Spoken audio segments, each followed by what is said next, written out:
have to acknowledge the President and CEO of the Manila Standard. He is the one signing the check this afternoon, Arnold Leong. Arnold, welcome. And of course, the man who runs the editorial, our very own editor-in-chief, Jojo Robles. Jojo? Okay. He is tall, dark. That's why you cannot see him at the moment. And my publisher and longtime colleague, Rolly Stabilio. Rolly?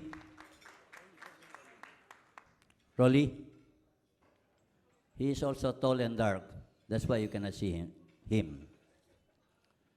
Anyway, may I call on our very own president, my longtime friend and colleague, my fellow standby in various coffee shops, Frank Evaristo.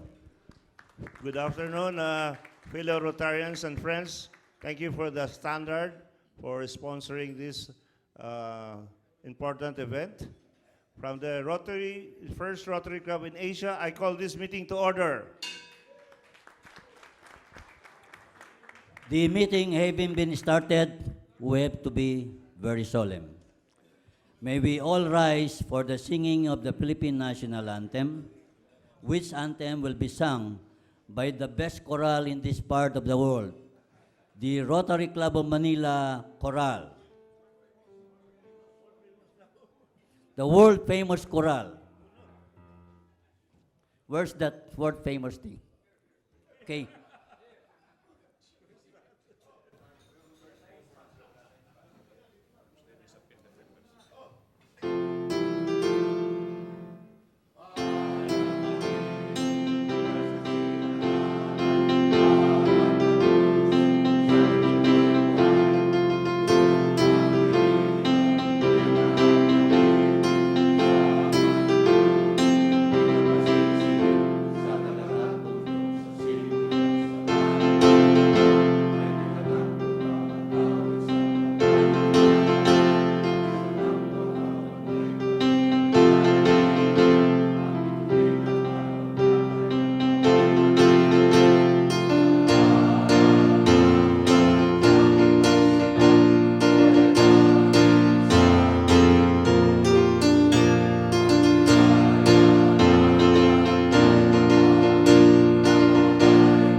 Can you kindly remain standing?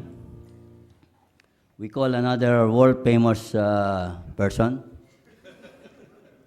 our fellow Rotarian, Pepe Rodriguez. He is also known as a Spaniard. Pepe?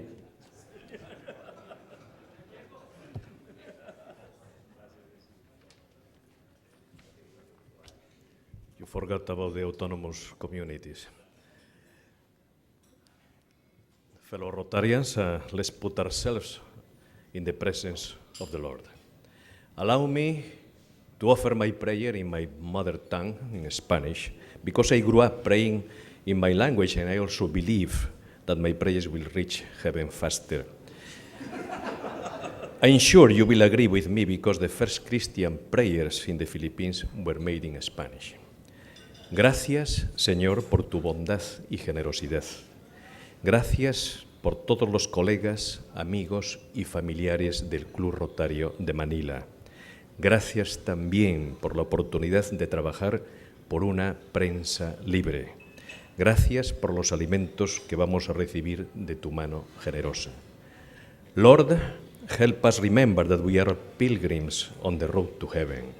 Grant us health, abundance, joy, and peace. Amen. What can I say to that? But gracias. Please remember, in 6 years, we are going to celebrate the 500 year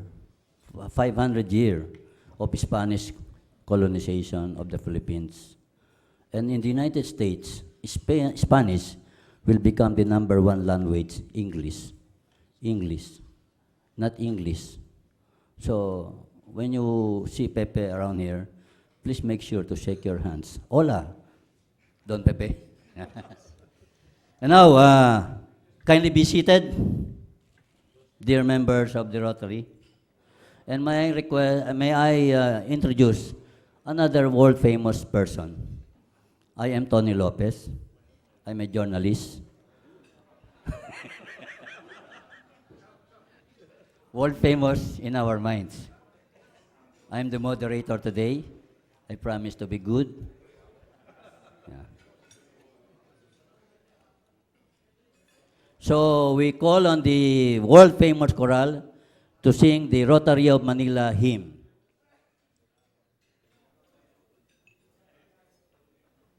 Can you, members of the Rotary, please stand to join the singing of our hymn, the battle hymn of the Rotary.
Thank you for that inspired rendition of the Rotary hymn.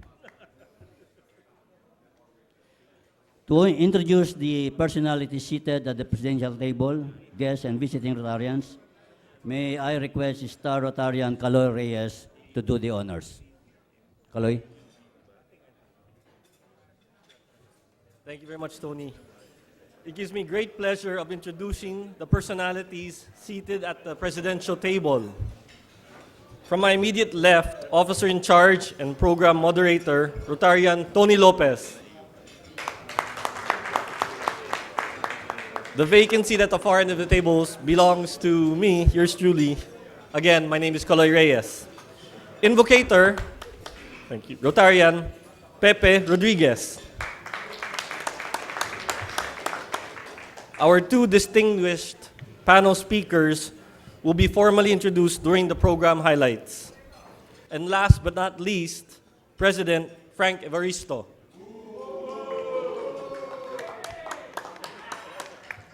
Other program participants seated at the supplementary head table, our gracious donor of mosquito killing system, past President Mike Edeburn from the Rotary Club of Calbayog City. Also together, he is with his spouse, with his wife, Epifania Edinburgh. Welcome. We have a few other guests. Ambassador of Pakistan, also our honorary member of the Rotary Club of Manila, Safdar Hayat. Another guest, Ambassador from India, Rauti Lalduthalana.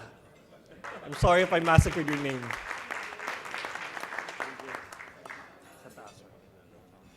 A few other guests, I'll go to this quickly. Martin A. Cachon, teacher. Guest of Adi Topacio. From A Plus Credit Corp, Chairman Enrique Chua. Guest of Doming Chua.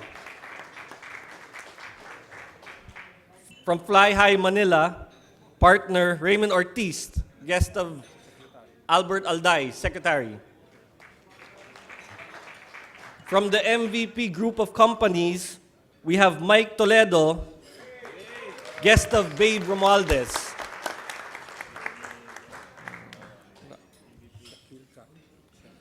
We also have Shakil Khan, guest of Rudy Bejones. From the Rotary Club of Calbayog City, past president, Hugh Michael Edinburgh. Also his spouse, as we honored them a while ago, Epifania Edinburgh. Thank you again for the kind donation. From the Rotary Club of Singapore, we have Deepu Joseph. Welcome. Could you acknowledge the three tables from the standard? We'd also like to acknowledge the three tables, if you can all rise from the standard. Our gracious host. If you could please stand up to be acknowledged. Thank you very much. Pakitawag lang yung dalawa. Being the first time to receive candidates from President Frank Evaristo. Ano na?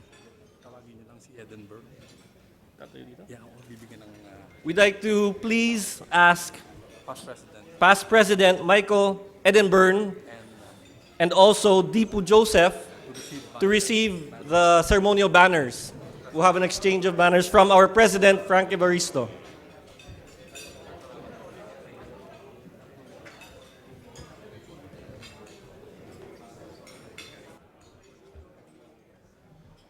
May I again call on our world-famous choral to render the welcome song.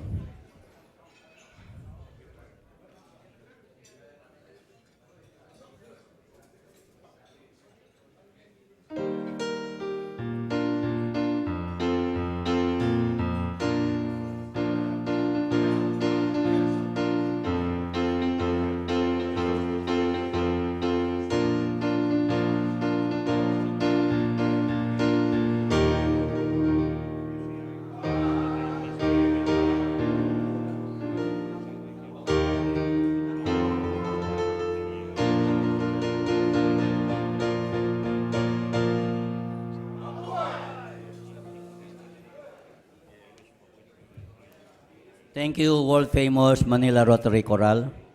Now, for the next item, we shall have a brief presentation of donation of mosquito killing system by past President Mike Edinburgh from Rotary Club of Calbayog City to President Frank Evaristo, after which brief remarks will be given by past President Edinburgh. Mr. Edinburgh, are you Scottish?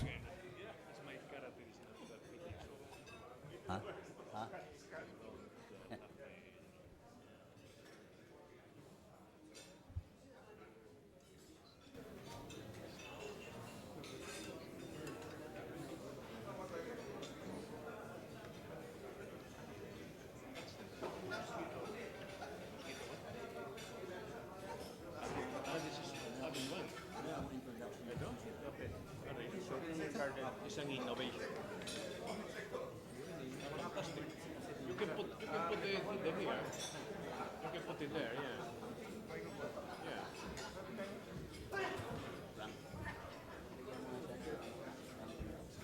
Yeah.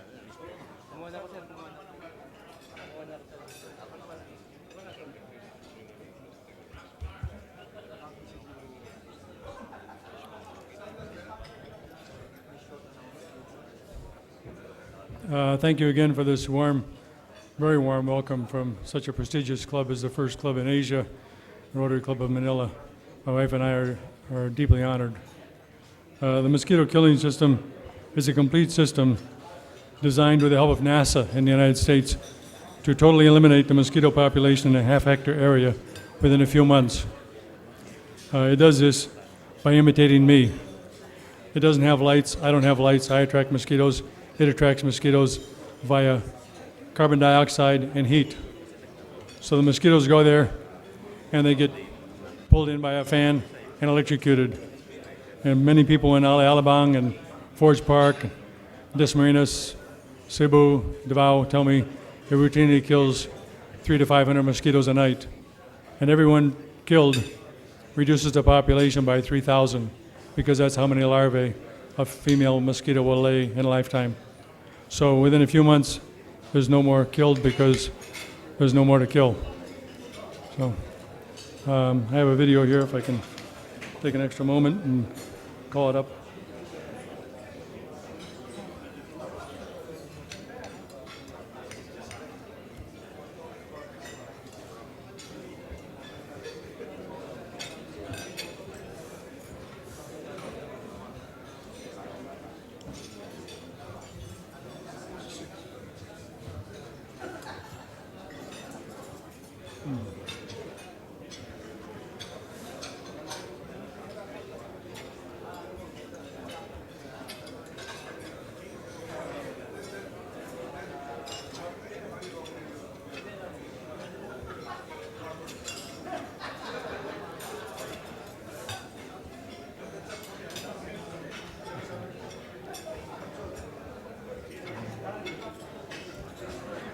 Sir, pardon me, will that take long? What? Will that take long, sir? I mean, it's just, I can, I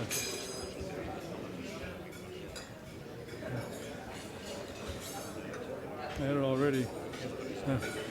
I'll show it later. Okay. If it's okay? Okay. Thank you again.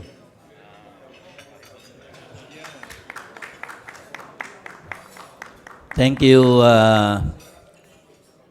Mike, for that mosquito killing presentation. We now call on Frank, our president, for some announcements. Very short announcement. I'm happy that the Manila Rotary, the first in Asia, donated 50,000 for the victims of the Nepal earthquake. Palakpakan ho natin. We'll give it to the consul of the Nepal on Saturday. At my end, I also donated 5,000 from my personal funds. I'd like to call our chairman of fellowship on the 29th of May, the last fellowship of our term, Cesar Obado, chairman.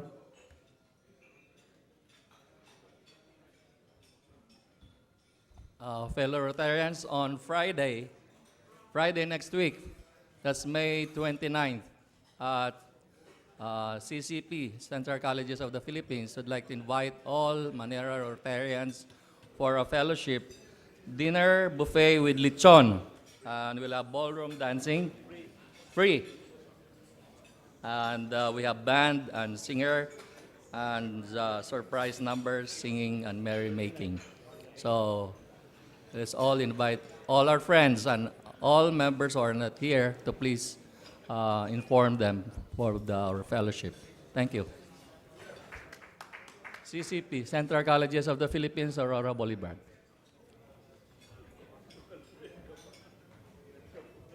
Thank you, Kaloy. We now go to the main part of the program, but before we do that, may I acknowledge again the presence of the Editor-in-Chief of the Manila Standard, Jojo Robles, and the publisher of the Manila Standard, Rolly Stabilio. Welcome. We are supposed to introduce the speakers, but there's only one speaker so far. So I have to proceed to introduce the first speaker. He is Attorney Harry Roque, Chair of the Center for International Law. The other speaker has just sauntered into the room. Attorney Roque is Associate Professor, UP College of Law. He is Director of the UP Center for Institute of International Legal Studies. He is also known as a lawyer for the dispossessed, the underprivileged, those people whose rights are being violated. And for that, I admire Attorney Roque very much. I think he's going to win a big case, the case involving a U.S. Marine who raped and drowned a Filipino male masquerading as a woman. And we, of course, have the other speaker, Congressman Francisco Ashley Asidilo. I first met him at Oakwood. Di ba tama? Oakwood. He was a very quiet person, but then he wanted to overthrow the sitting government. He was, of course, were you amnestied, Ashley? He was, of course, amnestied, became a legitimate person as a candidate, ran as a party list representative of Magdalo. Magdalo's other notorious member is a person named Antonio Trillanes III. He has, Tony Trillanes, the fourth, has single-handedly brought down the ratings of the number one presidential candidate, the mayor of Makati, Jojo Binay. I have seen Ashley on television. He is a very substantial person. He talks sense, unlike many of our soldiers and officers. And for that reason alone, we are going to have a very, very good discussion. So first speaker, Attorney Roque.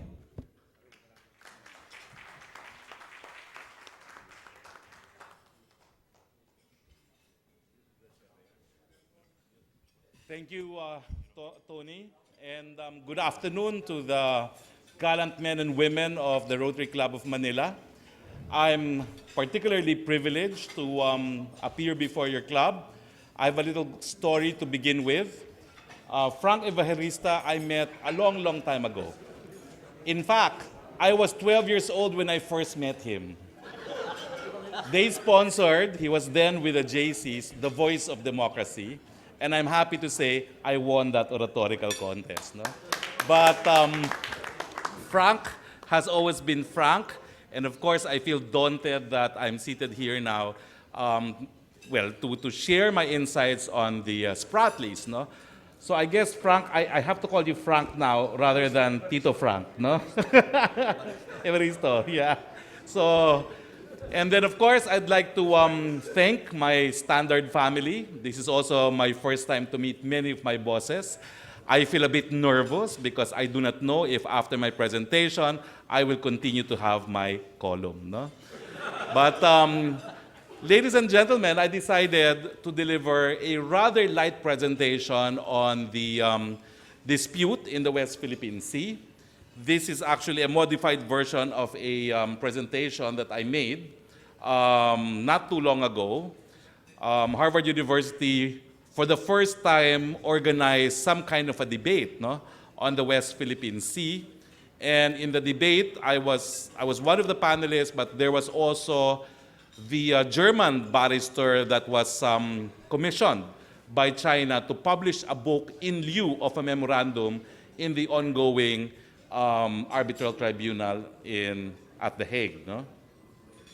Now, my thesis is that what's happening in the West Philippine Sea is, for all intents and purposes, colonialism. Now, for people of my age who grew up in the 90s, we grew up in the university almost required to read the Little Red Book of Mao. We were taught that one of the illnesses of society was neo-colonialism, neo-imperialism, and neo-feudalism. 25 years later, China, the same country led by Chairman Mao, is equally an imperialist and colonial power. Now, what do we make of the recent expansion of the artificial islands being constructed by China? Well, first and foremost, this expansion, and I note that these are mere expansions because they have been in control of these 7 low tide elevations. No? They are referred to as low tide elevations because they are only visible during high tide. Low tide, I should say. And the rule under the UN Convention on the Law of the Sea is that if you are not visible during high tide, you are not an island. You are only a geographical feature. That means, number 1, you cannot generate any maritime zone. And number 2, you cannot be acquired through title by any sovereign state. Now, the right or title over these geographical features pertain to the state that has rights or title over the waters surrounding these geographical features. But what they're doing is, even if they're in occupation of low tide elevations only, they have been reclaiming them. And it is my position that as part of their, that what they're doing is actually aiming to annex the disputed islands of the Spratlys in the same way that Israel has built the Palestinian Wall. Now, in the advisory opinion of the International Court of Justice on the consequences of the building of the Palestinian Wall, the ICJ said that, number one, it had the effect of de facto annexation of the occupied territory, and it is my submission that these artificial islands also have the effect of de facto annexation of the disputed waters and islands of the West Philippine Sea. Now, fortunately, because China has been in occupation of this island through the use of military force or conquest, it will never, its possession of these islands will never ripen into ownership. Oops. Now, the UN Charter is not only a treaty that created the United Nations, it is also a treaty that provides for important norms, no, which should prevail even as against any and all treaty obligations. Now, this important norm is, number one, that states, in order to avoid the repeat of the scourges of the two world wars, will renounce the use of force as an instrument of their foreign policy, meaning that we have outlawed the unilateral use of force, no? And secondly, we have also committed ourselves to resolve all our disputes with other countries through peaceful means. And amongst the peaceful means listed in the UN Charter is precisely what we have brought to the Permanent Court of Arbitration, which is arbitration. Now, in addition to the outright prohibition on the unilateral use of force, the UN Charter also prohibits even the threat to the use of force. Now, what do we mean by a threat to use force? Well, again, the ICJ defined this as a signaled intention to use force if certain events occur. Now, an example of a threat to the use of force is provided in the case of Guyana versus Suriname, which is a case resolved by the UN Tribunal on the Law of the Sea. There, a vessel allegedly illegally fishing in the EEZ of Suriname established radio contract with the vessel, and to quote the vessel, they were ordered to leave the area in 12 hours, warning that if they did not comply, the consequences will be yours. Now, despite the rather bland language utilized in this instance, the ITLOS ruled that, in fact, this order given by Major Jones to the rig already constituted an explicit threat that force might be used if the order was not complied with. Now, my submission is that China is already guilty of resorting to the illegal use of force. It did so when it used its navy to gain possession over the Mischief Reef, which used to be in our possession, in the 1990s. It did so again 2 years ago when it forcibly removed our fishermen and our Coast Guard from Scarborough Shoal. Okay? And it has been continually using force illegally when it has been excluding our fishermen from fishing in what really is the traditional fishing grounds of fishermen based in Zambales. On Monday at 1 o'clock, I will be having a forum actually with the dispossessed fishermen of Scarborough Shoal, and I'm hoping that clubs like the Rotary Club of Manila can think of a way to assist our dispossessed brothers. No? Now, in addition to actual use of force, China, I submit, is also guilty of resorting to the threat to use force. How? Well, they have regularly been warning us that all claimants to the disputed rocks and waters of the West Philippine Sea should leave the area. Navy boats today, contrary to their past policy to only utilize government vessels from the Coast Guard, are now being used to escort armada of fishing vessels to fish in the disputed waters, and they have now been accosting even survey vessels in what used to be undisputed waters of Recto Bank, and I think Mike can attest to this. No? Now, but my submission is that China's reclaiming and building these artificial islands as unsinkable warship constitutes also an instance of illegal use of force. Now, this time we have lots of pictures, no? For you to appreciate what China had in the past and what China has been building in the last year. This used to be the structure found in Mischief Reef. This is what Mischief Reef is today. It has been expanded tremendously, no?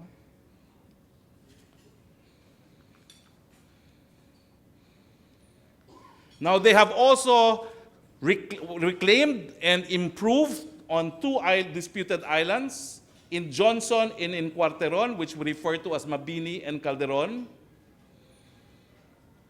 This is Mabini.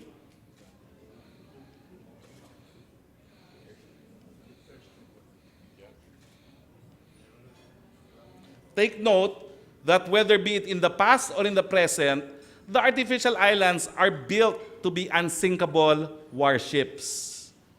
This is Cuarteron.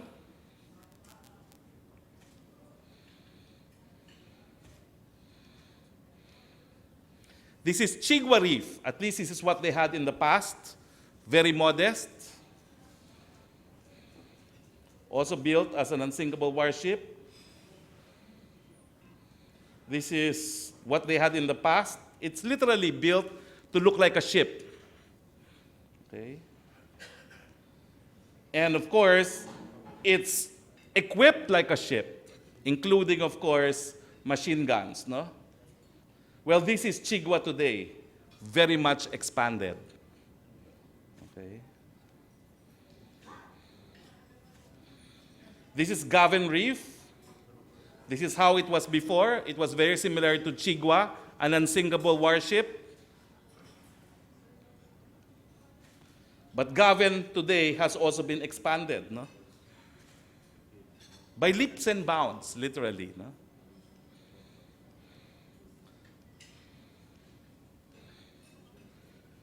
Okay. This is still Chigua. Then we have Gavin Reef, expanded today. Subi Reef. Now, Subi is the most proximate to our Pag-asa.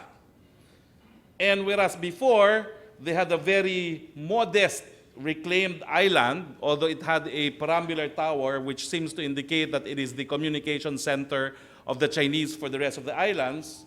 Today, they have expanded it likewise. Okay. Fiery Cross Reef, this is what it was before. Now it has been more than doubled. In fact, they have reclaimed it and they have even created a lagoon within the reclaimed Fiery Cross Reef. Now, in addition to building these unsinkable warships by way of islands, no, China has also opted to snub the arbitral proceedings that we have instituted before the Permanent Court of Arbitration, pursuant to the dispute settlement procedure of the UN Convention on the Law of the Sea. Now, of course, Mr. Talmon was commissioned by China to write what, for all intents and purposes, is its counter-memorial. And the reason why China has refused to arbitrate is because it believes that the tribunal only has jurisdiction over issues of interpretation and application of the UNCLOS. And it is saying that the waters generated by the 9 dashed lines are waters generated by land territory. And because it is generated by land territory, a UN tribunal cannot resolve the issue of disputed waters without resolving the issue of disputed claims to land territory. And that is why it is saying that because the UN Convention on the Law of the Sea deals only with waters, it cannot have and it should not exercise jurisdiction over the land territories generating the maritime territories. No? Now, in Harvard, it was interesting because my point was, well, if you really think that China, that the ITLOS has no tribunal, then by all means, you should have participated and filed what is known as preliminary objection to the jurisdiction of the tribunal. No? And of course, by not doing that, they have missed out on an opportunity to ventilate why they think the tribunal should not decide. No? I think part of what China thought was, with its refusal to participate and its threat to withdraw from UNCLOS altogether, that the arbitral tribunal will not proceed with arbitration. But of course, this was also the same position taken by Libya when the oil companies initiated arbitration claims against it when it nationalized the oil fields. No? Despite the fact that Libya did not participate, the arbitral tribunals proceeded not only to rule on whether or not it had jurisdiction, but even awarded the oil companies compensation for what they described as an illegal taking. No? So I think China miscalculated. It thought that by threatening to withdraw from UNCLOS at the time when the United States is not yet a party to the UNCLOS, and at the time when Russia was disputing also that the jurisdiction of the ITLOS because of the Greenpeace. You know, the Russia charged Greenpeace activists with terrorism because they displayed banners in oil rigs in Russia. That matter was brought to ITLOS by the Netherlands, and Russia refused to recognize the jurisdiction of the ITLOS. No? So China was banking on the fact that with three of the major powers having doubts about the binding nature of the UNCLOS dispute settlement procedure, that the UNCLOS tribunal would exercise extreme caution, no? And would order the outright dismissal of the petition. Well, they miscalculated because the tribunal decided to proceed, although they have decided to separate, no, the issues for determination. They will first determine if they have jurisdiction, then they will proceed with the merits. Now, the question is, do the expanded islands being constructed or already constructed by China, do they have any effect on the Chinese claim to the disputed territory? Well, yes, but only insofar as the Philippines need to protest the expansion of these islands. You see, under international law, although estoppel is a domestic principle, that principle has also been recognized as applicable in international law in cases such as the Temple case between Cambodia and Thailand. No? So unless we continually protest the expansion, then China might accuse us of estoppel or for having acquiesced to what China has been doing. No? But substantively, regardless of how big they make these artificial islands, it will have no impact on whether or not it has title to begin with. No matter how big these islands become, the fact is if we can prove that they are low water tide elevations, then no state can have title over these improvements. Now, of course, one of the issues to be determined by the arbitral tribunal now is whether or not, as we claim, these 7 islands are low tide elevations. If they are, then therefore, no state can lay a title to any of these islands.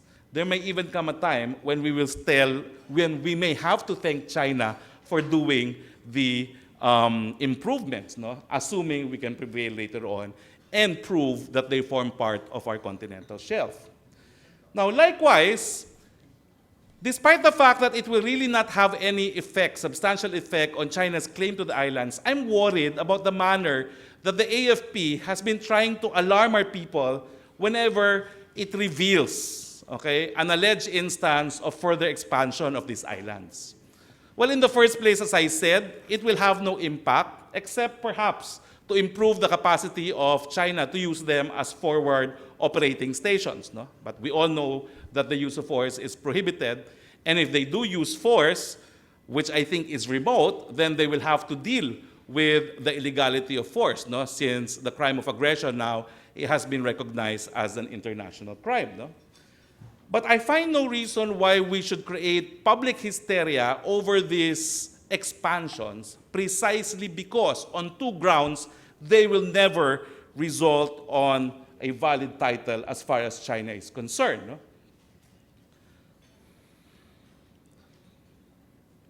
Okay?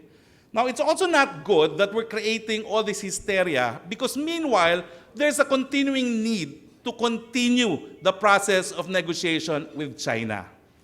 I was one of those that advocated in my writings that we should resort to arbitration at the time when the position of the Department of Foreign Affairs was to resolve this through bilateral negotiations. Now, at that time, there was a big debate between the policy arm of the DFA and the maritime arm of the DFA. The maritime arm later on advocated that we should arbitrate, and the president eventually gave his blessings to arbitration. But the problem with the DFA is that for some reason, they have this assumption that arbitration and negotiation are mutually exclusive of each other, which it should not be. What has happened is because we have arbitrated, I have the impression that we have stopped all negotiations with China.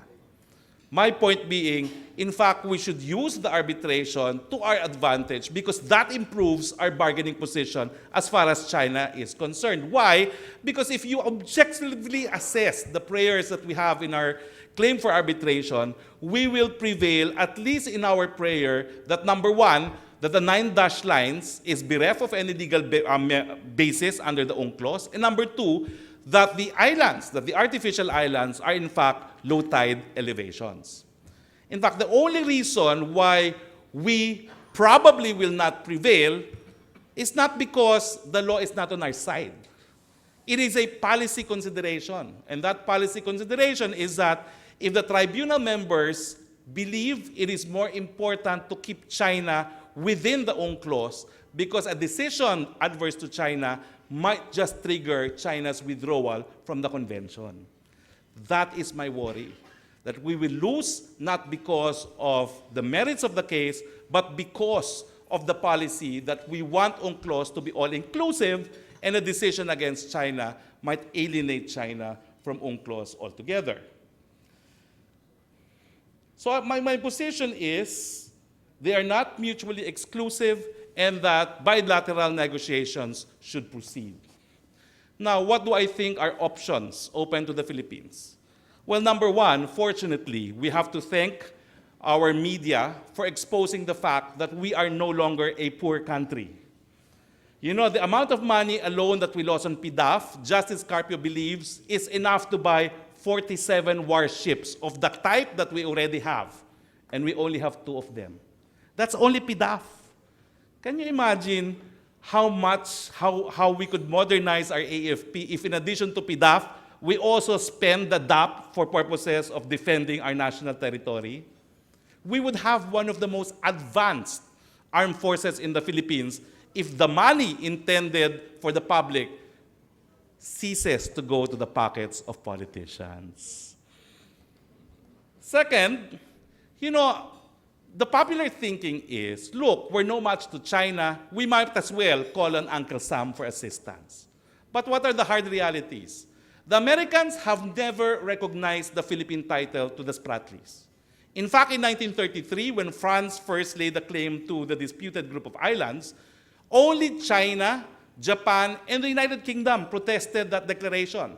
China, allegedly because it had ancient title over the islands. Japan, because they claimed discovery, and they said that as of 1933, there was already a Japanese factory operating in the area. And the Brits are even claiming the islands because, in fact, according to them, it's called Spratlys because English nationals discovered the group of islands. No? The Americans who were then in the Philippines did not protest. Why?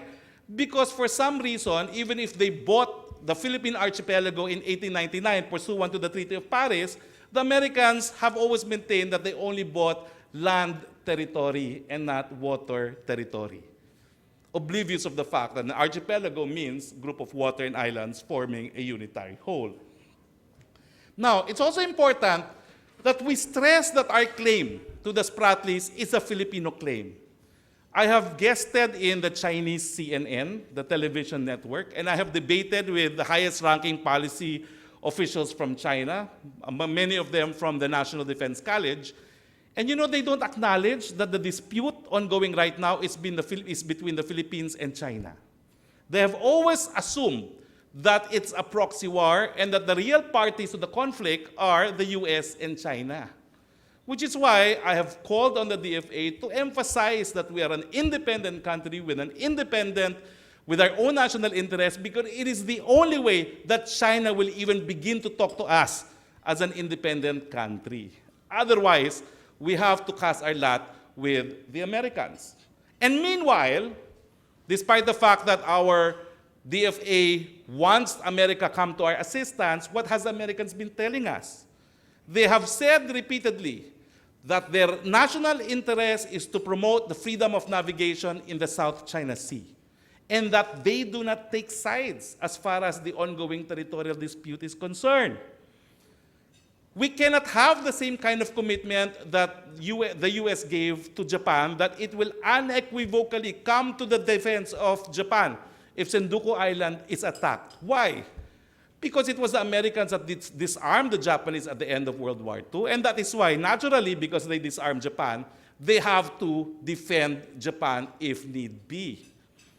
But take note that the Obama pronouncement when he was here was that we hope that the West Philippine Sea can be resolved through international law.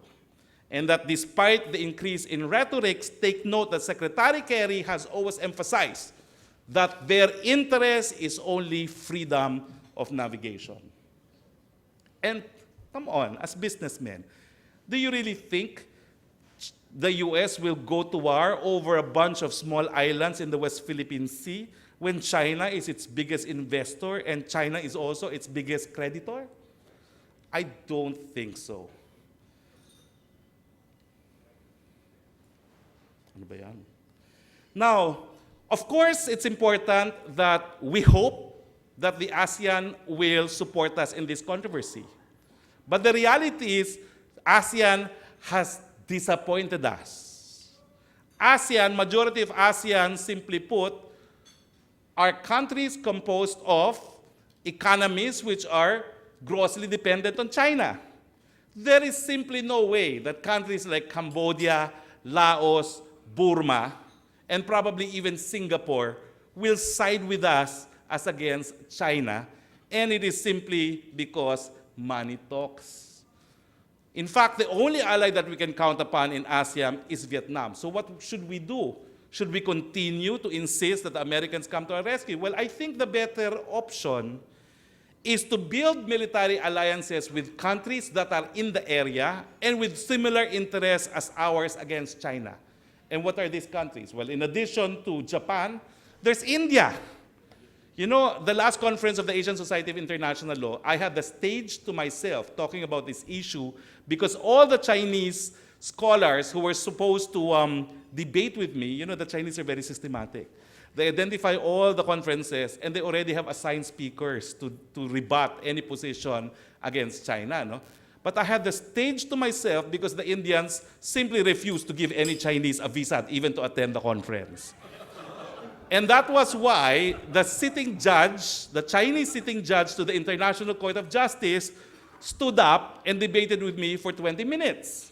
Well, she found herself in hot water because she shouldn't have done that as a sitting judge of the ICJ, if only because this issue might very well end up in the International Court of Justice. No?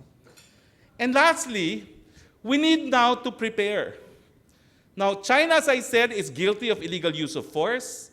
Unfortunately, under the UN Charter, the primary organ of the UN that should deal with threats to international peace, like what China is doing, is the Security Council. Well, the Security Council is not a democracy.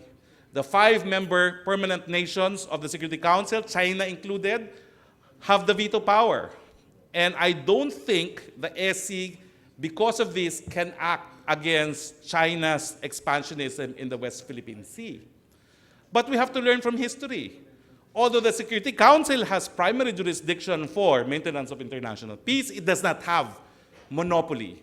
Now, in the 1950s, because Russia and France threatened to boycott a Security Council resolution creating a UN force for the Congo, the US spearheaded what is known as Uniting for Peace resolution in the General Assembly. And the General Assembly was the entity that authorized the creation of a UN force in Congo.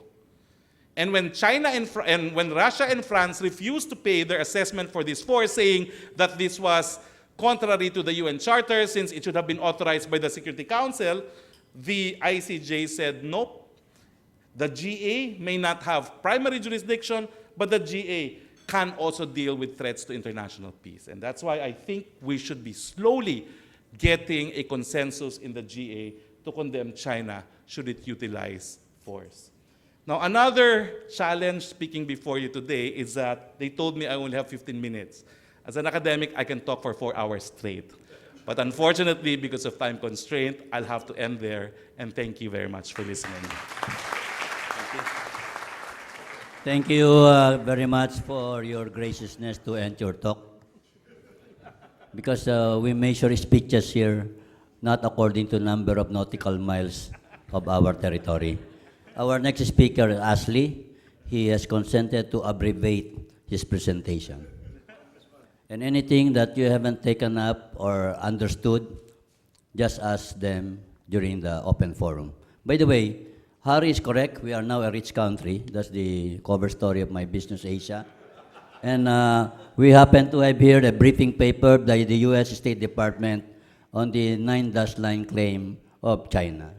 Please feel free to read through it. It's free. Ashley?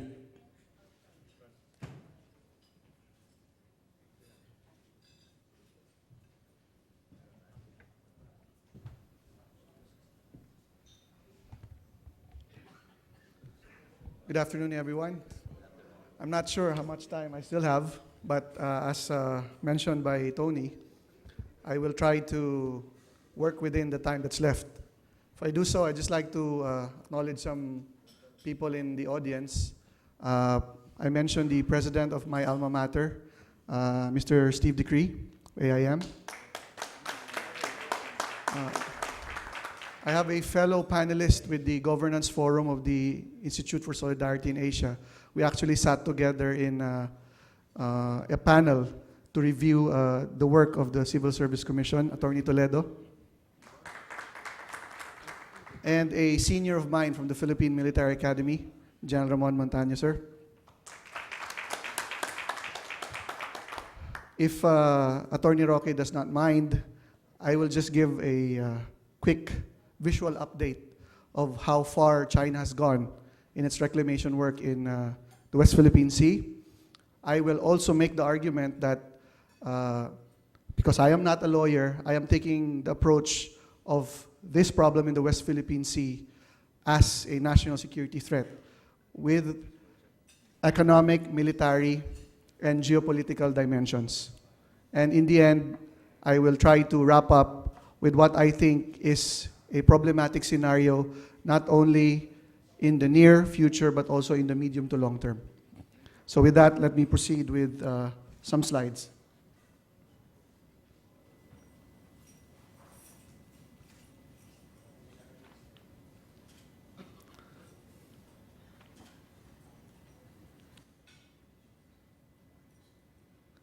Attorney Hardy, you presented pictures up to February of this year, or January to some extent. I'll show to you how far they've gone in the period April to May this year. And compare it with pictures from before the signing of the Declaration of the Code of Conduct, and at the time when we had the flashpoint with China in April 2012 in the Scarborough Shoal.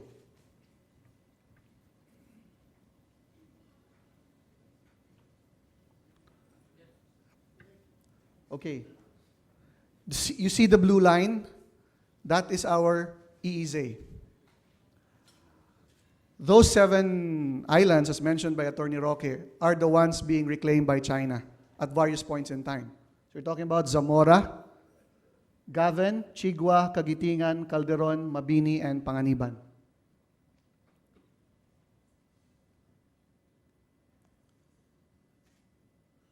So as you can see, you can reckon it within the 200 nautical mile EEZ. Out of the 7, 3 are within our EEZ. We're talking about Chigua, Mabini, and Panganiban.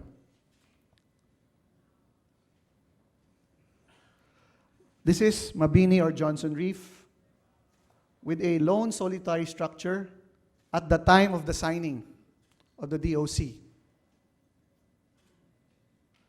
This was what it looked like in 2012 when we had that standoff in Scarborough.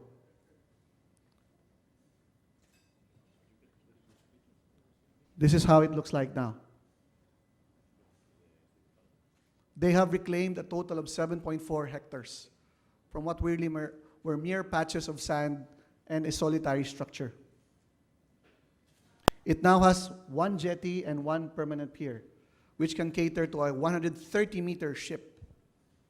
For all intents and purposes, could be a PLA Navy ship. And there are signs that they are developing it to be a self-sustaining facility. This is Keenan Reef.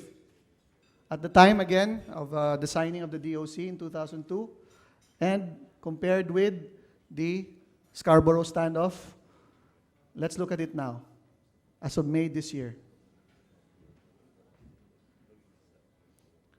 You see the near-finished 6-story building?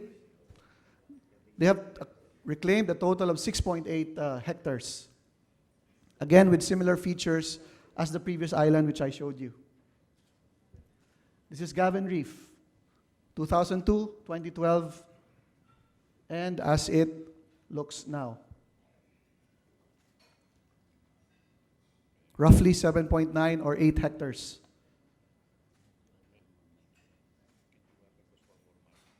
It's nearer to our Palawan than it is to China, which is 543 nautical miles away.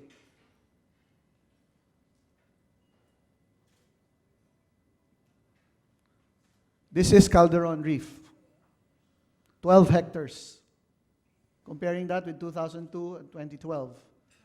It's equipped now with a 6-story building, 1 helipad, 1 jetty, and 1 pier. It's roughly equidistant between the Philippines and China. Fiery Cross Reef. That was last April.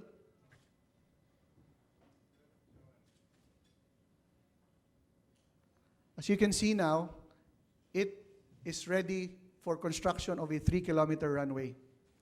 Why is this important?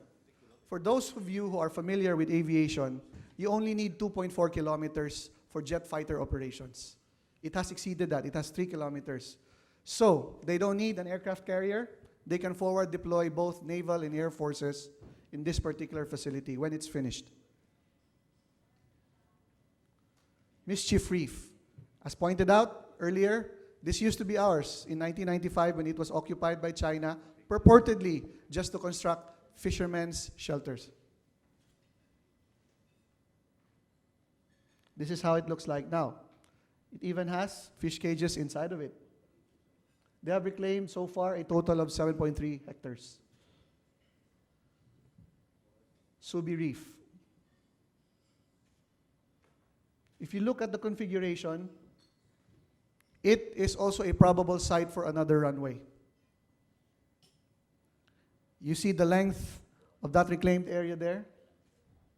Again, 3 kilometers.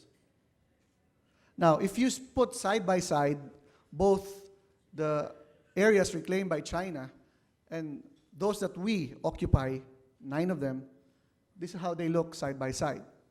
So if you notice, Subi is very close to the largest island that we occupy, Pag-asa. They are so near to each other, as a matter of fact, that when Air Force aircraft land on Pag-asa, during the landing pattern, they have to fly over Subi. And in so doing, they get a constant warning from the Chinese. You are flying over Chinese territory. Mischief Reef is less than 40 kilometers away from Ayungin. If you think that the AFP is exaggerating the threat, consider, ladies and gentlemen, last year, Chinese tried to blockade our resupply ships repeatedly. They could not sustain it because of the length of the area of operations. Imagine if Mischief Reef goes online and they have both naval and air assets there. They can institute that blockade 24 hours a day, 7 days a week, whole year round. What's the end game? we'll have to pull out our Marines stationed aboard a rusting BRP Sierra Madre. And once we pull them out, you have the same thing happening as in Mischief Reef in 1995. So our neglect of our claims years back have come back to haunt us as far as Mischief Reef and our Ayungin Shoal is concerned. Now, I told you that this is a matter of national security. It is, in fact, an existential threat to the Philippines.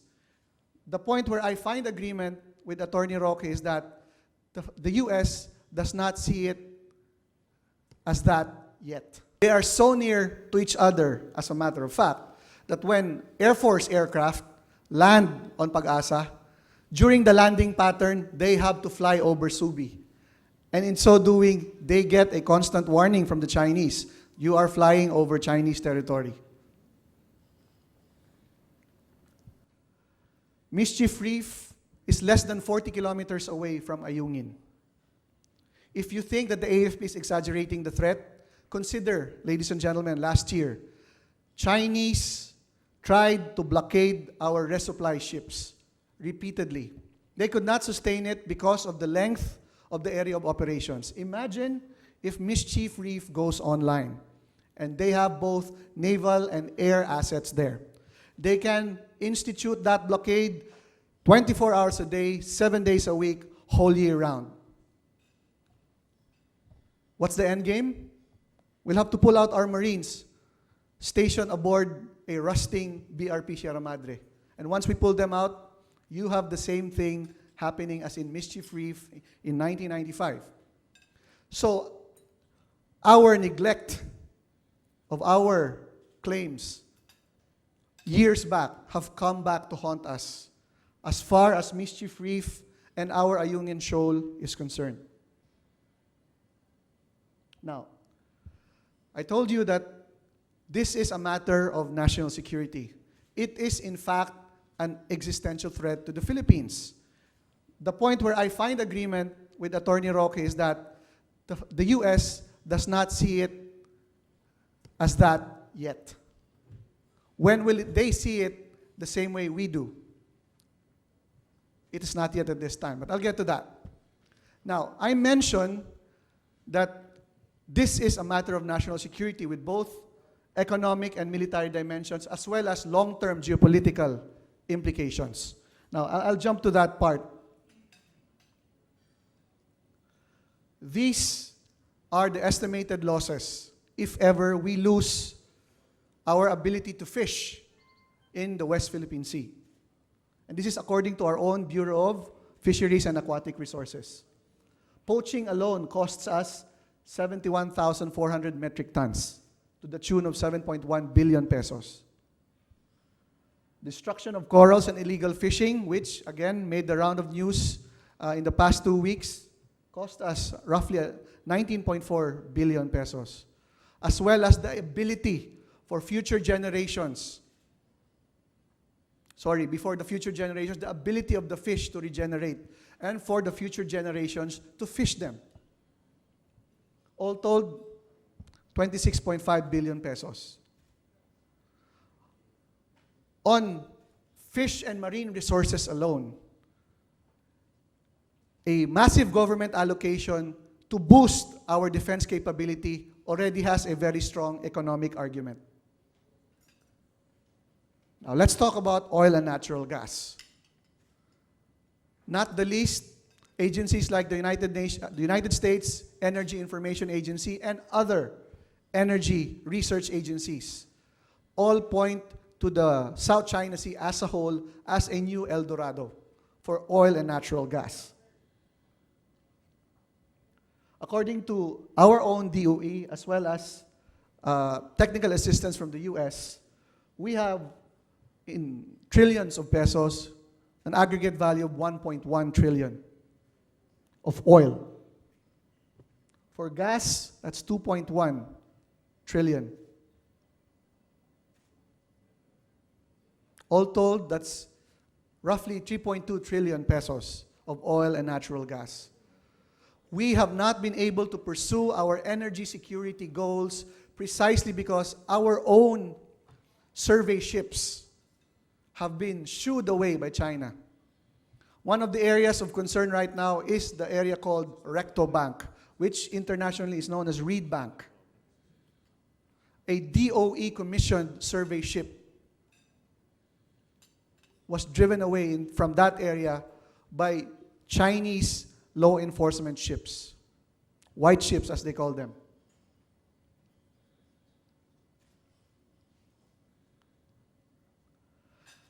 These are the incidents so far that have happened. We already have, from the previous trend of just white ships, China has been sending their gray ships already, like this one. In the course of monitoring reclamation activities, by my account, I've already identified 3 Chinese ships: amphibious warfare ships, landing ships, ships that can carry marines and helicopters. What they're doing there, your guess is as good as mine.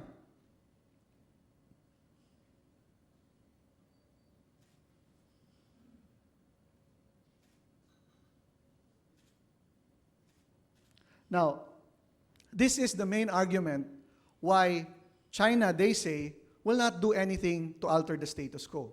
Because they themselves, recognizing that the South China Sea is a major trade route, where 60% of world trade passes through, and 1/3 of the oil of the world passes through, it has to be open to navigation. And it will remain open because China benefits from that freedom of navigation. But ladies and gentlemen, let us remember the status quo will not remain. Once China benefits less and less from that kind of a commercial and trade setup, they will see less and less the need to open this body of water to freedom of navigation.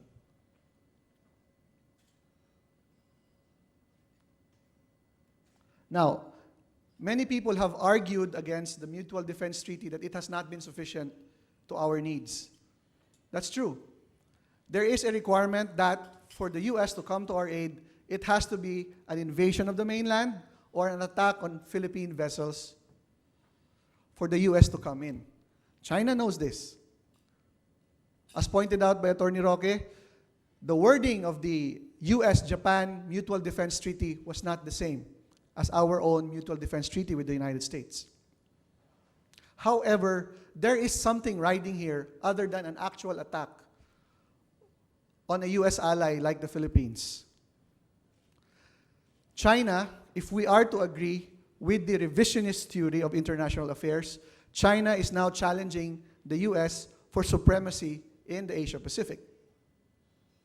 If we are to pick sides, we invariably put ourselves in that war of giants. Do we want to put ourselves in a proxy fight? I think the answer is obvious there. However, we cannot also ignore the clear developments on the ground, although I can't say on the ground because we're talking about bodies of water and islands. We cannot ignore developments on the ground because, ladies and gentlemen, if you notice, if we are entitled to 200 nautical miles of exclusive economic zone where we can fish and pursue our energy security goals, why then are 12,000 fishermen from 9 municipalities in Zambales, the same group you will talk with, Attorney Roque, are losing their livelihood? Generations before them have fished these waters. They are not able to do so now because the Chinese are driving them away. Ladies and gentlemen, the Philippines derives half of its fish catch from the West Philippine Sea, the rest from the Sulu Sea and the Western Pacific side of our country. Not only are the fishermen of Zambales and Palawan in danger of losing their livelihood, our own food security is at risk only because a country has decided to convert what are low tide elevations into virtual naval and air installations as islands. If they deploy their PLA forces there, that also has a military impact. Why? Whether they declare an air defense identification zone or not, as long as they patrol the waters and the skies above it, they can deny anyone the use of that airspace and those waters. Remember when American aircraft approached Hainan? Chinese aircraft rammed a P-3 Orion reconnaissance aircraft. There was near collision several times. So if you're saying that they won't do such thing in this part of the region, let's think back again on that assumption. Because whether they declare an ADIZ or not, it will be a reality as soon as these island fortresses go online. Now, which brings me to my point. Where should the Philippines be now? What policy action should we pursue? If there's one thing I bewail, it is the fact that de facto, the Philippines has towed the line of the Department of Foreign Affairs, which merely has undertaken 3 types of actions: diplomatic protest, an adherence to the arbitration, and third, a continuing, but may I say, vain effort to pursue an enforceable code of conduct in place of the 2002 COC, which, by the way, does not have any enforcement provisions. But if you are China, would you agree to abide by such an enforceable code of conduct, knowing that it is contrary to the course of action you have taken so far? And as pointed out a while ago, ASEAN is the wrong party to go to. The parties there are either have large economic exposure in China, therefore will not go against those economic interests. 2 countries in particular have been co-opted by China on the basis of massive pouring of Chinese aid into these 2 countries. If we are to count ASEAN allies, I would only count 2. Vietnam, because we share a common existential threat against China, and Indonesia, who, by the way, has historically and emotionally been a reliable partner of the Philippines. I just mentioned one fact. We have a maritime dispute with Indonesia, which we already have almost settled with the United Nations. Ladies and gentlemen, I'm not trying to beguile you, nor am I trying to be alarmist. But let us not ignore the fact that on at least 2 counts, Ayungin Shoal is in danger, our fishermen are in danger of losing their livelihood. We cannot, in the near to long term, pursue our energy security goals. On this basis alone, we need to undertake measures other than diplomatic and legal. Because by ignoring clear developments on the ground, we lose by default. We have refused to send out our Coast Guard ships just to maintain presence in these areas and also to be motherships and to come to the succor of our fishermen. Why have we refused to do that? The President himself, despite repeated calls from this legislator and many others, has refused to convene the National Security Council. Why is this important? The President is depriving himself of proper advice as well as proper inputs from other agencies like the Department of National Defense, the Department of Transportation and Communication, the Department of Agriculture, which supervises the Department of, the BFAR, and many other agencies who could have put together a more comprehensive strategy. But surprisingly, the President has refused to convene the NSC, merely content with allowing the DFA to take the cudgels and giving some short statements that we might pursue this in the ASEAN. But ladies and gentlemen, if the current President refuses to deal with this now, I hope that the Rotary Club would elevate the West Philippine Sea as a national security issue in the upcoming presidential debates. What I would like to see is that our putative candidates will have a definite position on the issue. Because if we lose another inch of territory in the years to come, that issue alone is destabilizing to any president who will hold the reins of power after President Aquino. In closing, may I urge everyone that yes, we are for good relations with our neighbors, especially a neighbor as big as China. But we cannot also ignore the fact that this big neighbor is trying to become the next bully in the neighborhood. We're not asking for war, but we should not also lose out by default. We need to undertake concrete actions on the ground, and these must be calibrated actions. And the only way we can do that is if all, at the highest levels of government, finally sit together and discuss this. Because so far I have not seen any sort of comprehensive strategy to address the troubling developments in the West Philippine Sea. So with that, would be Attorney Roque and I would be very happy to answer your questions. Thank you. Thank you for that very substantial presentation. By the way, if you want prints of the pictures shown by Ace, is also in the same magazine. Before and after. Our panelists have consented to questions. Please identify yourself. Don't deliver a speech because we only have 10 minutes. Mike.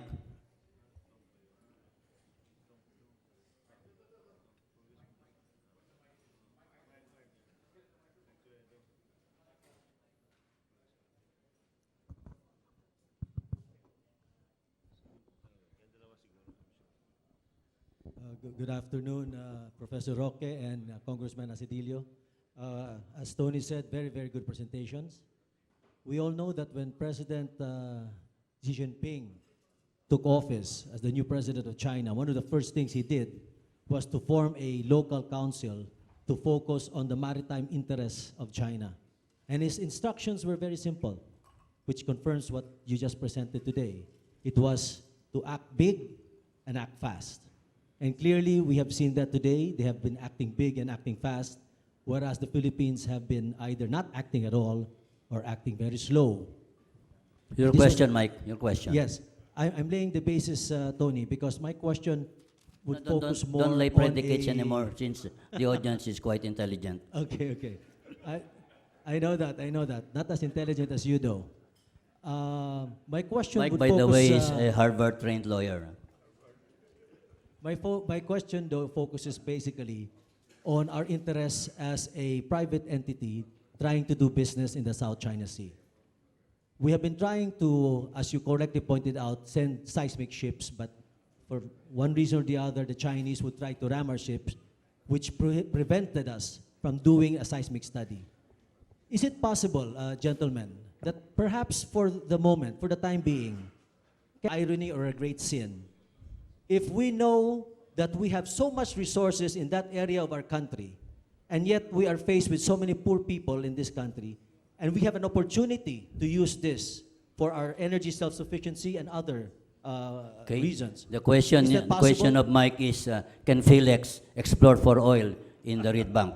Attorney Roque, first answer, and then Ace. Well, you see, the Reed Bank is not even part of the Spratlys. It should not even be part of the disputed area. So the answer It is yes. without a doubt, Philippine territory. The answer is yes. The problem is the Chinese commenced with their claim over Reed Bank only after the joint seismic exploration agreement entered into during the time of GMA. That was when they confirmed there was deposit, and Reed Bank also became disputed. I'm going to go straight to what I think is in your mind, joint development. Now, I take a hard line on the Spratlys, but very briefly, when you talk of EEZ, that's 200 nautical miles. We have overlaps with China on the west of the Philippines. No? Where there are overlaps, ignoring the dispute over the specific islands, perhaps we could consider joint development. But I cannot accept joint development in areas where, like, such as Reed Bank, because it's not covered by any overlap, and that's definitely Philippine territory. And when the UNCLOS talks of exclusive economic zone, exclusive does not mean joint. Okay, Ace, can the Philippine Armed Forces protect Philex while exploring at the Reed Bank? I defer answering that to Tony, lest I get the AFP in trouble. But anyway, quickly, in general, joint development is an option.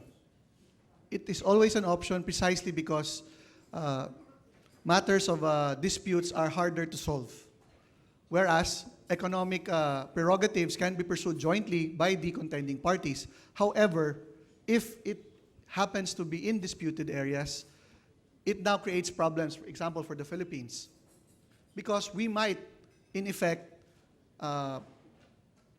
recognize in some way the claim of China and then undermine our own claim. That's a problem there. Second, in the case of, let's say, outside of oil and natural gas, there's still the matter of fish and marine resources, especially fish. Fish don't recognize borders, okay? Now, if you don't, and I'm not just talking about the Philippines and China, if we don't have a concerted effort to actually protect the marine resources in the South China Sea, we'll all lose out. So that's one of the areas where not only joint, no, but multilateral cooperation is needed. Because if we allow just one country to do what they've been doing now, that country is putting in danger everyone else in the region. And we're talking about the 5 claimants: China, Taiwan, Malaysia, Brunei, and the Philippines. And the other countries which also benefit from fishing in areas nearby South China Sea. So, Ace, what is the answer to his question? The answer is, as of now, if it's Reed Bank we're talking about, I think the government should give primacy to the private sector's interest to develop that area. So that, By providing them escorts, no? yes, escorts. Can And it should armed not forces do that? It should not be armed forces. We have only 2 boats. It should not be And armed the forces. boats are older than their captains.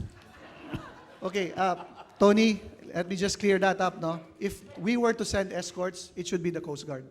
It should not be AFP gray ships. Okay, Tong Payumo, next question. No more premises, please. Go direct to your question. I have to say, Harry and I are from Bataan. So, the western coast of Bataan and Zambales were deprived of livelihood, including western Pangasinan. It's not just Baja de Masinloc.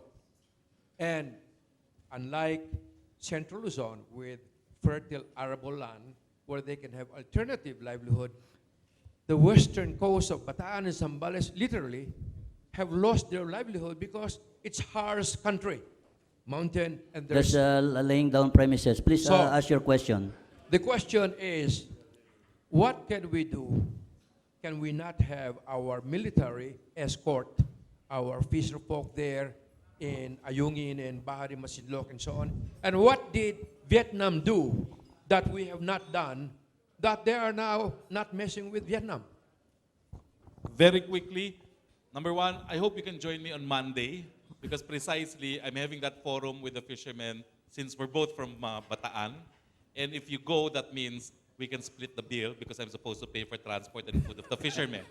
Secondly, well, what can we do? Well, we need to beef up the ability to defend our waters, either be it through our Coast Guard or through our Navy. When we talk of fishing rights, it should be the Coast Guard. But we don't have much by way of enforcement, no, as far as our Coast Guard is concerned. In truth, Scarborough is now occupied by the Chinese. Although the official stand of the Philippines is we have not lost possession of it, of course we're no longer there, and our fishermen are being shooed away. On Monday, I'm actually going to discuss one particular option for the fishermen, no? And that is to bring this issue directly to the UN as a matter of economic right, no? To go to the UN Committee on Economic, Social, and Cultural Rights and file a complaint because China is depriving them of pursuing subsistence fishermen in the disputed Scarborough Shoal. Ace, quick answer. Now, Vietnam, it has engaged in boat ramming with China. That's your quick answer to your question. Actually, the best attitude towards China is fight them. China and Vietnam fought before, and the result was even. Ace, answer. I disagree. 1974, 1988, Vietnam lost around 70 of their personnel. 1988, 70 sailors. 1974, roughly around the same number. So I don't know if we're ready for that. However, one thing I agree with Tony, we push back. Precisely why we need the NSC to convene, so that we know what the parameters are for our agencies to react. Because we can push back without going to war. How? If China wants to go toe-to-toe, ship to ship, of course we can't match their numbers, but they're spread out thin. They're spread out thin. So that in certain areas, we can match them toe-to-toe. So the immediate action is put more hulls in the sea, preferably white ships, and just beyond the horizon, for additional assistance, our Navy. We have to spend money, hard money right now, because we need to put ships in the sea. Now, what else has Vietnam done? It has actually, it has gotten the attention of its public, so much so that the entire Vietnamese populace is in support of the government position. Actually, Have we done the that? Vietnamese have ejected the Chinese merchants in Vietnam. They burned factories of Chinese companies in Vietnam. Now, we're not proposing that same thing. But what have we done in terms of strategic communication? We have various publics to address, both our local audience, the international community who needs to be on our side. What have we done other than say China is a bully? Not much. Next question. A quick question, Ambassador. I've been reading about Chinese history, and in 1820, the Chinese claim this part of the sea as part of their That's laying premise. What's his question? The question is, will you comment on my readings that in 1820, Admiral Ho, a eunuch, claimed these islands and sea, but all the way. Actually, to, it's 16th century. yes. Admiral Zheng, No, Admiral 16th Ho. century. No, Admiral Ho. That's the name. Admiral Zheng, the greatest admiral of the world. Yes. He was a good friend of the Sultan of Sulu. He invited the Sultan of Sulu to China Yes. for a good time. He died. They stayed there for 3 months, and the Sultan of Sulu died of syphilis. Yes, I know that. Next question. But I want my comment of the two persons about the 1820 claim of What is China. the question? What is your question, Ambassador? My question is, It's a given. We had long-term relations with the Chinese. In fact, Yes. it dates back to the 7th century. And it is suspected that the Chinese introduced Islam in the Philippines. Next question, please. no, Well, I will address it by saying Uh, that the problem with ancient claim, as you claim, the 18, what is that? no, 1820. The 1820 claim. It's a paper on Yes. China. The That's infirmity, Admiral Ho. okay, the infirmity with a claim based on ancient title is that no modern tribunal has recognized title because of ancient title. Why? Because ancient title, the evidence are unreliable. The maps by themselves don't create title. And therefore, modern day tribunals still rely on which country can prove a superior claim to land territory. And that is why what I'm saying is, under modern international law, the claim by virtue of historical title, it has been immaterial and In irrelevant. other words, the China is insisting that the world should recognize their claim. That's why they send ships. They build on the islands. By the way, Ambassador, can I refer you to the U.S. State Department paper published by my magazine? It says that the world, the international law, does not recognize titles by historical claims. Yeah, but It's a given. But I'm saying that the Chinese will enforce their claim by other means, ships, planes. So and that is the improving question of islands. the ambassador. Guns I don't, versus... I don't care what the US says. Yeah, I'm okay. saying, I'm telling you The what question I of the think. ambassador, in effect, is it guns or is it sashimi? Okay. Your opinion is based on US. But my opinion is not my based opinion. on research. Ambassador, just as I just think an- you should answer. I think not you. Speakers should answer about my comment. I will just add to what Attorney Rocky said, no? And I will refer to the latest, for the past 10 or 20 years, the last few rulings of the International Court of Justice when it comes to maritime dispute. they have always ruled on the basis of the legal arguments put forth by the parties, as well as current considerations, political, economic, etc. In the case of Chile and Paraguay, which was the latest ruling, they came up with a win-win solution. One country gained more in terms of waters, but another country gained more in terms of which areas to fish. I know that, Yes, sir. but you didn't answer my question. My answer, sir, to your question, I don't think an ancient claim has a solid basis. If they decide, rather, to pursue, That's why they're claiming, based on their actions, to fortify the islands and claim it silently. well, What sir, do you I'll give a practical reply. Whatever the basis of China's claim is, the fact is they are there and they are precluding us from undertaking certain action. So we need to push back. So regardless, sir, of the basis of their claim, we are in peril because of China's actions. But it doesn't answer to my question. Well, By the way, Ambassador, in the International Tribunal, China does not recognize jurisdiction of the International Tribunal. And if the International Tribunal makes an adverse decision, China will not recognize it. It does not abide by the rules That's of true. the International That's true. Tribunal. In fact, it's a So, member. the answer there is guns for guns. China is a member of the... And we have no guns because most of our money is stolen by our congressmen and senators. Because 20 billion PDAP can buy 47 ships. That's good enough. Actually, Ace, 40% of the budget is stolen. And that's about 1 trillion. And the amount at stake in the South China Sea is 3,226 billion pesos. 3,226 billion pesos. That's 3.2 trillion. Next question. Yeah? Joyce? Joyce is the reporter of the Manila Standard.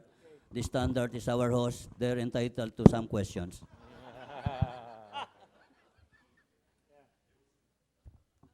To both our speakers. The Philippines is entering into a strategic partnership with Vietnam. How different should this be with our previous strategic partnerships with the US and Japan insofar as being able to protect our interests in the West Philippine Sea? Well, of course, that's a very practical and pragmatic arrangement. Although, mind you, they have not actually announced the details of how it's going to be implemented. No? I suspect they're going to come up with a mutual defense treaty. But of course, it's to our advantage because Vietnam is better armed than us. Now, a point to ponder, though, is that Vietnam is engaged in conflict with China, not just with the Spratlys, but also with the Paracels. And we don't really care about the Paracels. No? Although we have our own problem with China because Scarborough is only disputed between the Philippines and China. No? So what I'm saying is, although this is a pragmatic approach, remember that the scope of engagement of Vietnam with China appears to be larger than ours. Because ours is 9 islands in the Spratlys plus Scarborough, whereas Vietnam's concern with China includes the entirety of the Paracels archipelago. Next question. No more questions? Yeah? Babe? That's a question credited to Rotary, not to Manila Standard. Yeah, no, I just wanted to ask either Harry or Congressman Desiderio. I don't know if both of you, well, I know Harry is against the United States as far as they're coming into us to help us or whatever it is. But are you totally against EDCA when EDCA, as a matter of fact, is helping our military in terms of enhancing our capabilities in being able to defend ourselves? Both of you.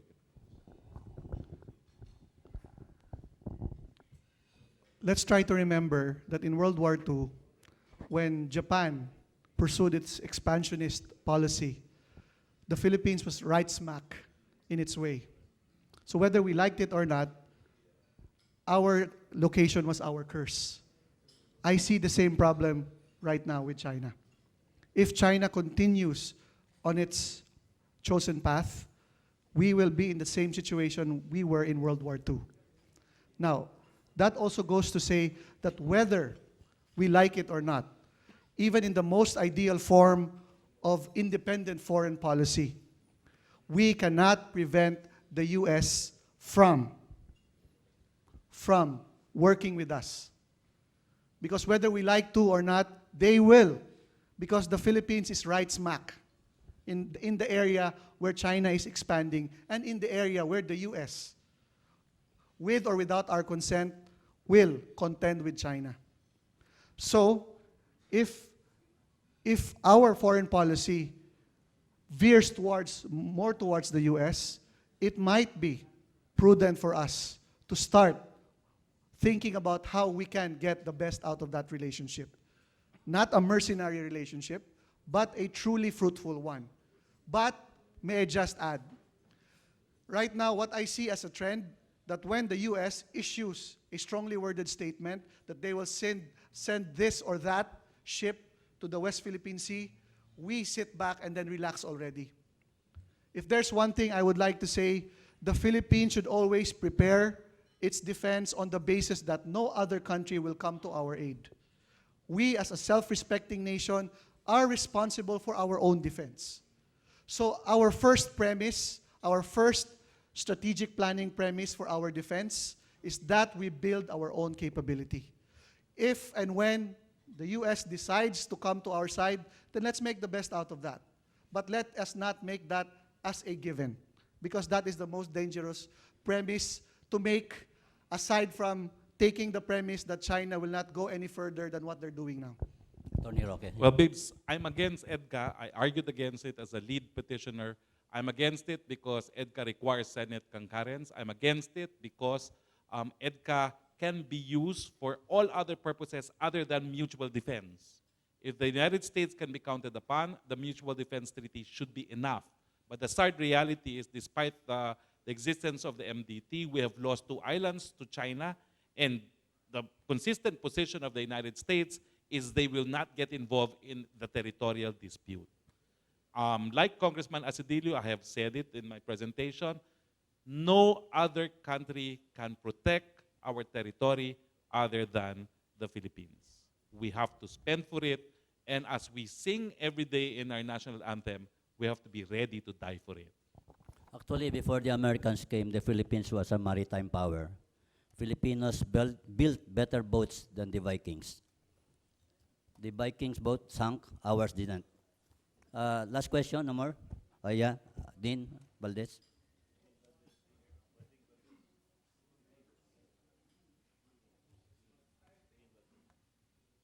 I think based on the assumptions, the fact that we own it, it's usurped by China. The final question is really to be answered, and the answer will define the Philippines, the Filipino people. Either we fight for that small portion, or we surrender the Philippines to China. So if we decide to fight for that small portion, perhaps we are trying to say that we are trying to follow the Greeks against the Persians when they fought in the Battle of Marathon, Battle of Salamis, Thermopylae, against millions of Persians. And since then, they discovered the Greeks on courage as a nation. So it's just a matter perhaps of calling for who are the patriots among us. So then you're not asking a question, you're making a suggestion. It's a suggestion, and the question is asking ourselves, are we patriots enough to decide on that question of whether to give up the entire country or fight for the tiny islands or islets, or you don't call it islands, but Features. Features. They call it features. Because these are low-lying These are in places where Because anything that they don't they, appear that is during flooded high tides. Yeah. at high tide is not an island. Yeah, correct. So By the that's way- the question, which is not to be addressed to the congressman, to Harry Roque. What is the question that we should ask ourselves? And the answer to that question will define who we are and who are we in the next many years or in But the then, next generation. you cannot exchange the entire Philippine archipelago for just 7 islands. The 7 islands are worth just what, 3 trillion? The entire Philippine archipelago is worth 16 trillion. If that is your answer, then Yeah. that's my point. It's a matter of perhaps is it a cost? Actually, we can give away the 7 islands. Is it an economic cost and, or it is? Get money from the Chinese. We can give away the 7 islands. Maybe exchange them for Hainan Island. So I think that's By the way, position. Dean. That's the position of the Congressman Ace and Attorney Roque. Yeah. By the way, Attorney Roque gave a very good suggestion. We should talk to the Chinese. The Chinese are waiting for us to talk to them. They are just waiting for President Aquino's term to end. They want to talk to us And because they consider us our relatives. And they were insulted because we went to the international tribunals. Relatives and neighbors don't do that. Tony, I think the best time to talk to China is when we get a favorable verdict from the UN. But Attorney Roque says we are going to lose the... No, well, no. What I said was, it is not mutually exclusive. In fact, I was the number one proponent of the arbitration when no one was for it. No? But I never thought that by arbitrating, we would stop the process of talking. I thought it would go hand in hand because there is strength in talking when you have the arbitration pending, and chances are, on the merits, we will prevail. No? So we should use it to our advantage and talk to the Chinese rather than the Chinese having to deal with the ruling against them.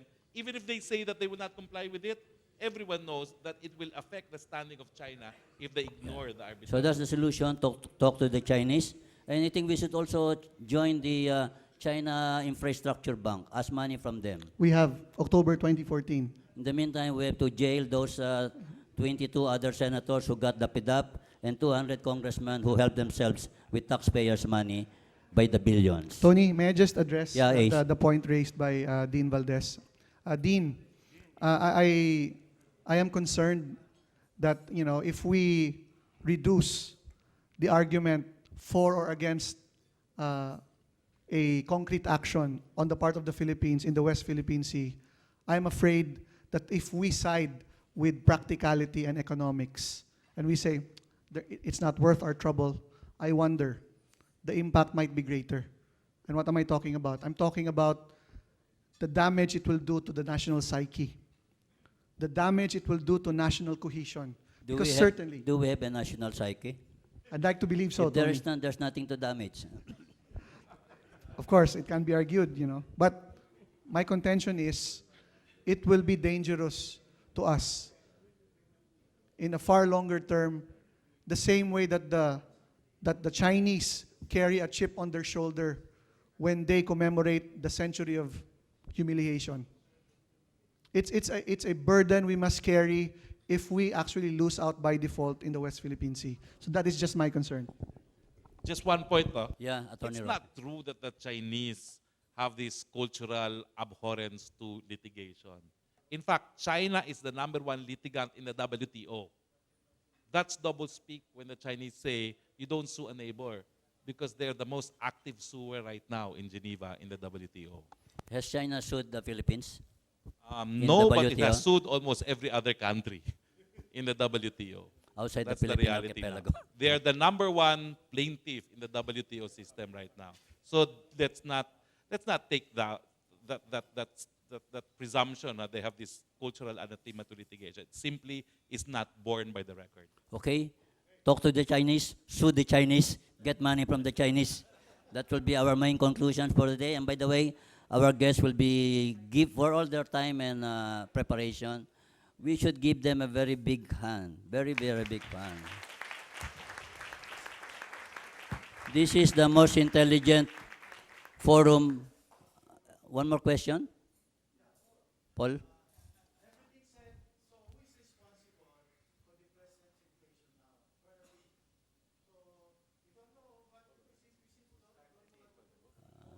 Well, knowing this administration, it is not the one responsible.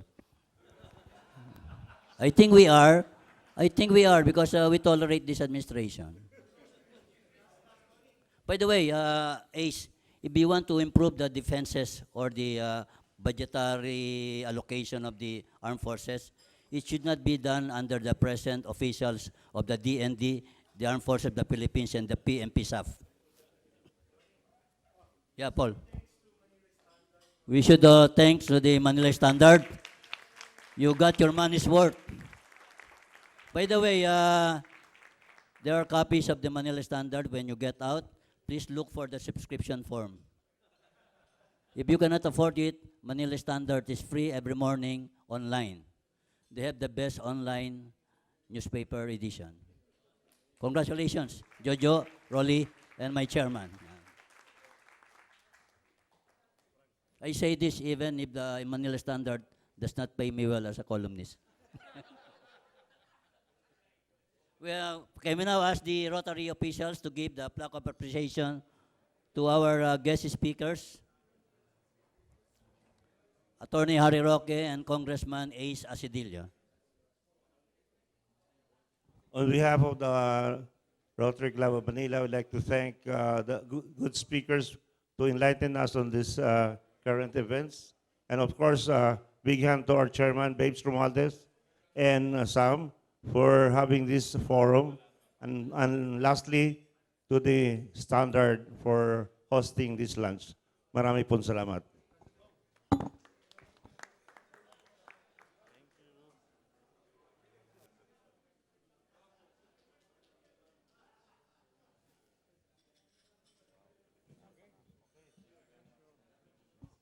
This meeting is adjourned.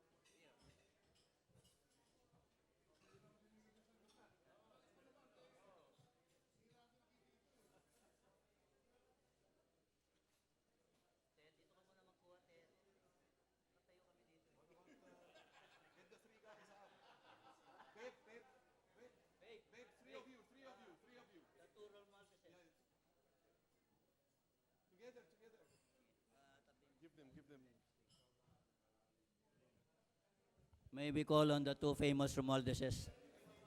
Thank you, thank you. Yeah.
tayo. We're good. We're good. We're very good. Uy, may kababayan.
Kakasal